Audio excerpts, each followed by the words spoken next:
Kitchen में कैसे बर्तन बढ़ाएंगे पॉजिटिविटी और कैसे बर्तन लाएंगे नेगेटिविटी, आइए जानते हैं। बताइए पंडित जी।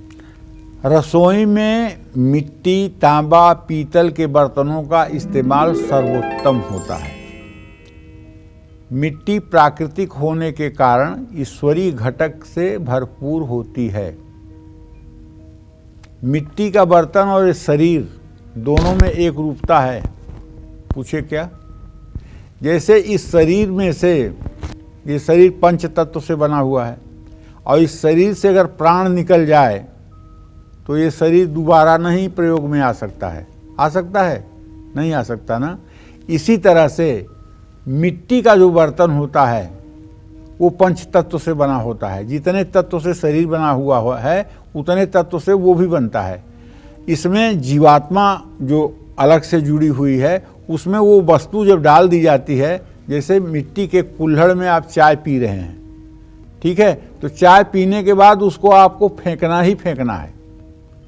मिट्टी के दिए में आप दिया जला रहे हैं, एक बार दिया जलने के बाद उसको आपको फेंकना ही फेंकना है, क्योंकि ये पंच तत्व में जीव डाल करके आपने जब इसका यूज कर लिया और वो समाप्त हो गया तो फिर अब उसकी उपयोगिता नहीं हो सकती, दोबारा वो उपयोग में नहीं आ सकता।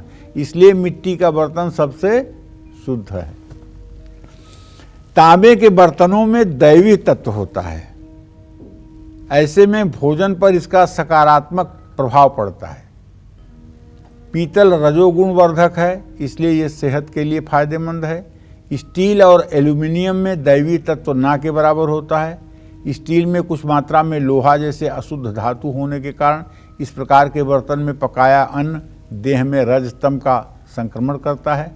प्लास्टिक के बर्तनों में रजतम घटक ज़्यादा मात्रा में होते हैं, इसलिए और तो चाहे जैसे चले कर लीजिए, लेकिन मेरे अनुभव की बात यह है, प्लास्टिक का बर्तन और सिल्वर का बर्तन, एल्युमिनियम का बर्तन, ये दो बर्तन तो किचन में प्रवेश मत करने दो। अगर ये दोनों चीज़ें किचन में दिखाई दी तो आप समझ लीजिएगा कि दुर्भाग्य उदय होने से कोई रोक नहीं पाएगा। कहते हैं ना कि फला के आदमी के हाथ में भीख का कटोरा आ गया, तो भीख मांगने वालों को भी अगर आप ध्यान से देखिएगा तो उनके हाथ में एल्युमिनियम का ही कटोरा होता है। अगर वो भी कांसे और पीतल के कटोरे में भीख मांगना शुरू करें तो कुछ दिन के अंदर उनकी भी भिक्षावृत्ति बंद हो सकती है। लेकिन उन्हें अपना काम परमानेंट करना है, इसलिए एल्युमिनियम के बर्तन का प्रयोग करते हैं।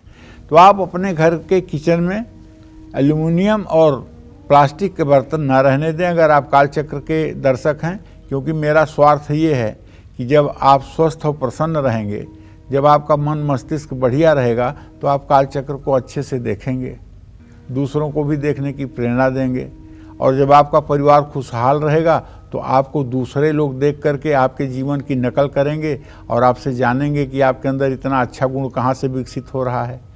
तो ये मेरा स्वार्थ है। इसलिए मैं कालचक्र के दर्शकों से कहना चाहता हूँ कि अगर घर में एल्युमिनियम का बर्तन है और प्लास्टिक के बर्तन का यूज होता है, निकाल फेंको उसको, उसका कोई मोह मत करो, उसको स्क्रैप में डाल करके और निकालो उसको घर से बाहर, शनिवार को बाहर कर दो। जय मां विंध्यवासिनी।